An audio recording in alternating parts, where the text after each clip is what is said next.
Hello everybody, and welcome back to another video for the day. We're going back into r/Tales of Neckbeard because everybody likes those storytime videos. If you guys would like to be able to show your support and show that you want to see more videos like these, be sure to hit that like button and leave a comment down below. If you have not already, subscribe to the channel too. Alrighty, let's go. Our first story comes for us from username Amari Crystal. Neckbeard wants me to be his personal lolly. This isn't super long or eventful, but I felt like sharing. There's this kid at my school who passes all of the requirements for being a neckbeard, aside from the actual beard. He was big, nerdy, and made people uncomfortable. I first met him in my sophomore year when he would sometimes stop by my second period to talk to the teacher. Nothing happened that year, but I got bad vibes from him. He was a favorite of one of the worst teachers at my school and would also stop by her class frequently between periods. On to the actual story. Neckbeard McGee, let's do this. So, on this particular Valentine's Day in my junior year, there was an assembly about opportunities for off-campus college classes. I mentioned that it was Valentine's Day because I had decided to dress for the occasion in a full Sweet Lolly accord. After the assembly finished, I stayed behind with a friend who wanted to look at some of the booths set up for the classes. Well, N happened to be the one manning the booth my friend was interested in. I had no interest in the class, but N looked me up and down and said something along the lines of, "You know, if you join, you'd be the only girl in the class," in a really creepy way while licking his lips. I politely declined and went back to class, but I started to notice him in more places that I frequented around school. It was starting to freak me out. Eventually, he began stopping me on the way to class in order to talk about video games or anime because he had seen me wearing shirts with characters from different series on them. It was kind of hard to dodge him because he's so big. He would often mention how cute I look in my Lolita dresses and say that I should wear them more because I look like a character from one of his favorite shows. He mainly watches Off-Brand, and said that I look like a kawaii lolly maid, and that he wishes that I would wear the same dress but shorter just for him.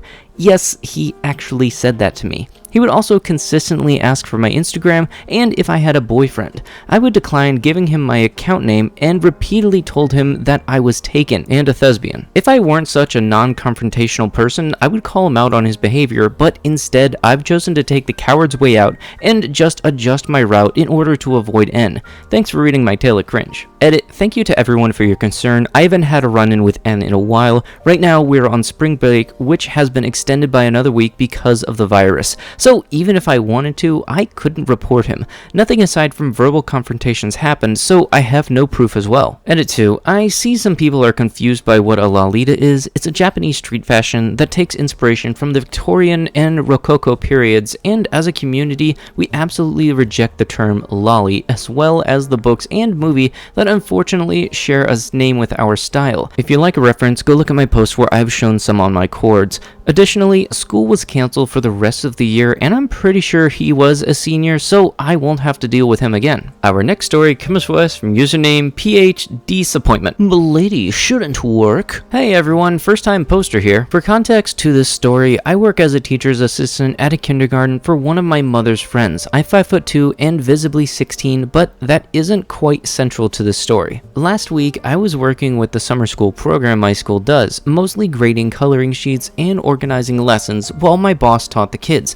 My boss worked in the center of the classroom while I worked near the door, so I was in charge of signing out the kids when their parents and guardians came to pick them up. This one kid, let's call him Jeff, was always bragging about his older brother. Jeff always talked about his cool older brother who had tons of action figures and video games to me, and I thought it was cute. Jeff's parents called my boss to tell her that his brother would be picking him up that day, so she came and gave me the rundown on what was happening.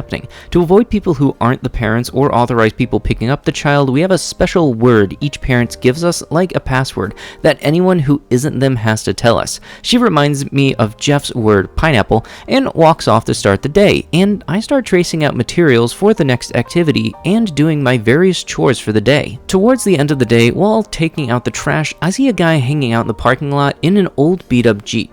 The windows are badly tinted, so I can't see who's inside, but I'm trained to spot unusual unusual people to both protect myself and the kids, so I take note of the plate and where he's parked before I go back inside.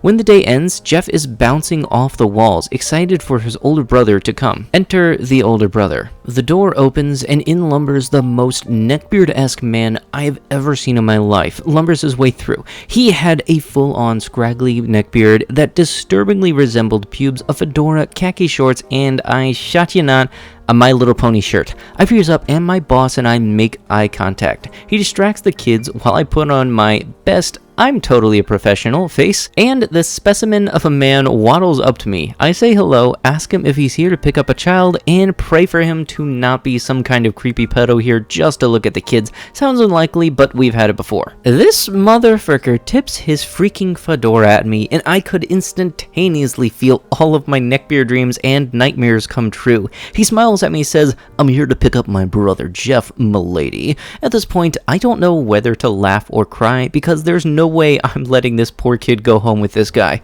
I smile and ask, "What's the magic word?"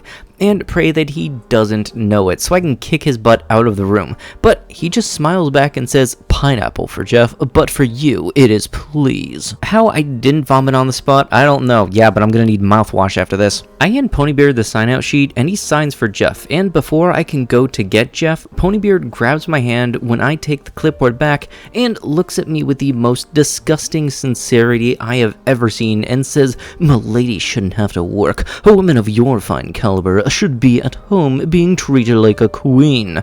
I withdraw my hand as quickly as I can and thank him, though through gritted teeth, before I stand up and get Jeff, who runs into his arms like he's Jesus incarnate. Now, this is the point where most people just take their child and leave, but not Ponybeard. He sits, still holding Jeff, on the edge of the table I'm working on, and I try my best to ignore him. He asks me if I play any video games, and Jeff blurts out that I play Fallout and Pokemon, and at this point, I'm ready to bash my head straight into the table. Ponybeard's eyes light up, and I could feel my soul start to leave my body as he asks me if I like anime. I politely say no, and he says, "Such a shame, but I bet a fine specimen such as yourself enjoys other finer things." At this point, I'm almost certain my eye is twitching from anger, but I hold it in. Ponybeard asks for my phone number, but I tell him it would be unprofessional for me to give it out, but he keeps asking and asking. My boss, Ever the Angel, swoops in to save me, telling Ponybeard that I have a lot of tasks to complete and he's disrupting the class, politely asking for him to leave. Ponybeard does a complete 180, and I can only assume in his head he was doing some sort of Naruto stuff as he snaps at my boss. "I'm just being nice to her. There's nothing wrong with what I'm doing." My boss politely asks him again, and he stands up off of the table, practically drops Jeff, and grabs my hand again and tugs me up, yelling something about how I didn't mind and that she was just trying to keep me away from him or some stuff. Now, keep in mind that I'm very obviously underage, and this man was at least 18, the minimum age for picking up a child, but by my estimates, he was at least 20. My boss, a badass weightlifting marathon runner of a woman, rips his arm off of me before calmly telling me to go get the campus security guard. My school is in a rough part of town, and I sprint off to the office, the guard coming back to the class with me and forcibly ejects Ponybeard. Reed practically shoves him out of the classroom, all while poor Jeff is still there. My boss called Jeff's parents to tell them that Ponybeard was no longer allowed to pick Jeff up. I got the next few days off, and the guard is now doing rounds around the campus more, but this definitely solidified my hatred for neckbeards even further than it already was. TLDR, Crazy Brony shows up at my work and gets forcibly ejected for hitting on me in front of his little brother. Our last story comes for us from username Haramboner. Yep, that's actually what it is. Drunkenly, I accidentally entered a neckbeard tribe gathering. Background: this story takes place a year or two ago. I was in college. A girl I thought was kinda hot due to me being in my "I'm attracted to wounded bird / cute but crazy girls" phase. Let's call her crazy cute. She was going for a bachelor's like me. She had invited me to a party hosted by a friend of hers. I decided to go, but I was on my way home from a bar. I was pretty toasted. So I head into the main room of the apartment the party is in, see Crazy Cute. She's on a sofa, legs across some guy's lap, and deeply engrossed in conversation with him. Yeah, not happening, I think to myself. That ship has sailed for tonight, and decide to just hit on some random chicks for fun. I take a quick look around the room, see a decent looking girl with an anime tee, bangs, and big glasses sitting on the floor playing some kind of board game with two dudes, one on either side. I sit down, smile at her, and say, "Hey, can I join?" Guy on her left wearing some kind of small, dark suede leather hat, yeah, I should have been an early warning, seems aghast and says, "What? No, we just placed all the," but gets cut off by the girl saying, "Sure, we were just about to start." Suede hat starts whining something about the number of players, but I ignore him, smile at her again, and say, "Why don't you show me how to play?"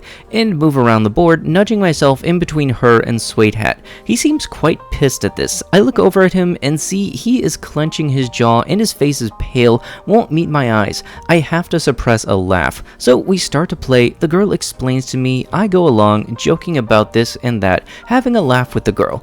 The two other guys are not treating this as a laughing matter. They play with the brooding faces of chess masters. Suede Hat starts to complain louder and louder that I'm making mistakes or breaking rules. Relax, it's his first time. Yeah, and maybe he shouldn't play. He's messing it up for everyone. I think he's doing fine. Yeah, could you just chill a bit? You're just a drunk douche who wants to ruin the game for us. Me with a soft voice, hey, take it easy, buddy. I'm doing my best. It's just a game. I turn to girl. It's about having a good time, right? The girl smiles at me. Here I decide to push it a little and sort of stroke her knee and then leave my hand there. Yeah, not very smooth, but what do you want? I was pretty drunk. Success, she smiles at me, lets my hand stay there, and we keep playing.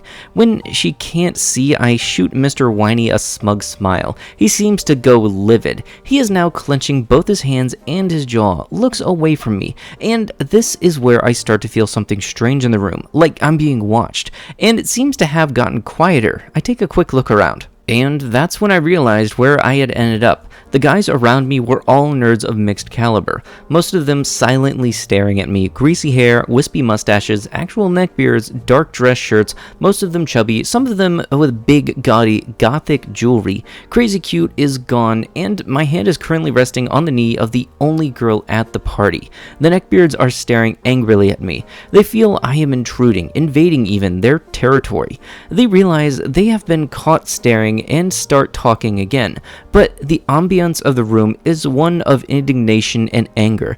The two neckbeards playing with me are feeling the power of the tribe's anger. They don the mantle of their duty to display their dominance by crushing the invader at the board game. They switch tactics, no longer trying to win, but going out of their way to make me lose. They are breathing heavily through their noses, smiling triumphantly, yet angry smiles when they explain, with patronizing voices as if speaking to a child, how their actions removed some of my pieces from the board or cost me some cards. I couldn't give two shots and keep playing. The girl, however, who seems quite adept at the game, is starting to get annoyed with them. Hey, you guys are sort of being jerks. You're doing nothing but attacking him. It's in poor taste to go after a beginner. No, what do you mean? Turns to me, twisting his voice into a high nasal pitch. It's a game. It's all about having a good time. A few more turns go by. Suede Hat snappily smacks a few cards on the board. There, this way I can move over here and take these two. Reaches for 2 pieces on the board. Wait, you just said a moment ago that this is used to block. Put a card on the table. You shouldn't be able to use that card yet. But I am. Here, he finally snapped. Frick you stupid fricking normie shothead. You don't even like this game. You just want to ruin it for people who actually enjoy it. Jeez, calm down. Okay, you know what? You are killing the fun for everyone here. Let's just call it a game. You win. Okay, buddy? I put my cards down and stand up, give girl a disappointed look, and start to leave. As I leave the room, the neckbeards start buzzing again, the tribe debating in heated, low voices if this constitutes a win or a loss. Girl comes after me, starts apologizing for them. I'm chill about it and ask if she wants to go catch a movie or something instead. She says sure, gets her purse from the other room, and we leave. Soon after the door closes, I hear a glass break inside. And with that is going to have to be it with the video. If you would like to be amazing and show your support, be sure to hit that like button and leave a comment down below and start up a good old-fashioned discussion. And if you have not already, subscribe to the channel. I'll be sure to see you guys in the next one. Thank you so much for watching, and bye-bye.